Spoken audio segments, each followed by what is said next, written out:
The Russian Republic of Dagestan was jolted by a spate of terror attacks on 23rd of June. 2 synagogues, 2 Eastern Orthodox churches, and a police post in 2 of the largest cities of Dagestan, Derbent and Makhachkala, were simultaneously attacked by armed men on Sunday evening. At least 21 people, including 16 police officers and a Russian Orthodox priest, were killed and 46 others wounded in the deadliest terror attack in Russia since March. At least 5 of the attackers were also killed in the ensuing gun battle. So far, no group has claimed responsibility for the attacks. But the attack on Christian and Jewish places of worship has given rise to suspicion that the predominantly Muslim region of Dagestan is facing a renewed militant Islamist threat. The Russian authorities, though, have pinned the blame on Ukraine and the West without giving evidence.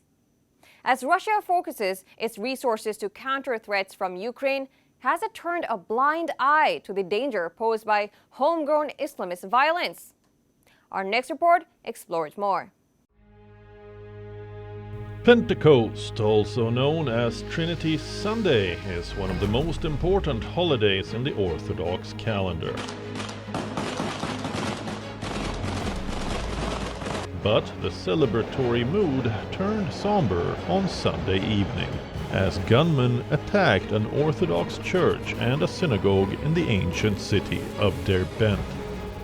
Around the same time, the insurgents were on a rampage in Makhachkala, the capital of Dagestan and its largest city, targeting a church and a synagogue there as well.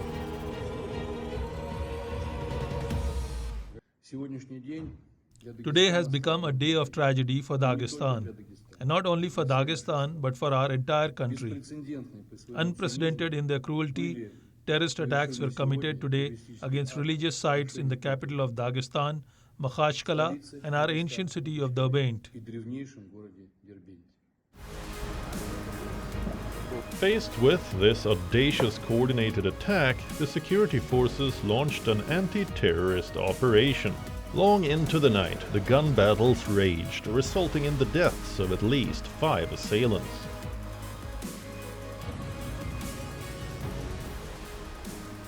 Following the attacks, 3 days of mourning was declared in Russia's North Caucasus region of Dagestan, which borders Chechnya and is one of the poorest regions of Russia. Sunday's attacks came just 3 months after more than 140 people were killed, when gunmen opened fire at a rock concert in the Crocus City Hall in suburban Moscow. It was the deadliest attack in Russia for almost 20 years. Russia had claimed without evidence at the time that Ukraine had a role in the Crocus City Hall attack, despite Islamic State in Khorasan province, which is based in Afghanistan, claiming responsibility for the attack. Analysts are of the opinion that Islamic State and other jihadist groups are discussing and increasingly grabbing the opportunity that Russia's war in Ukraine presents them. The Islamic State, and especially the Khorasan branch, the one in Afghanistan and Pakistan, based there, in their magazines, in English language and in Pashto language, but also recently in the Tajik language one, they have been writing articles, all articles, about how Ukraine is the so-called, as they call it, black hole for the West and Russia, meaning that while the West and Russia is focusing their attention in Ukraine, jihadists can take advantage of this situation and strike. Not long ago, Dagestan was a hotbed of extremism in the 1990s and 2000s that had spilled over from neighboring Chechnya.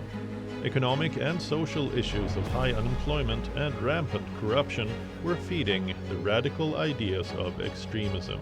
Recently, though, Russian security forces appeared to be winning their battle against armed insurgents. But these recent terror attacks are a grim reminder that the threat from militant Islamists is far from over.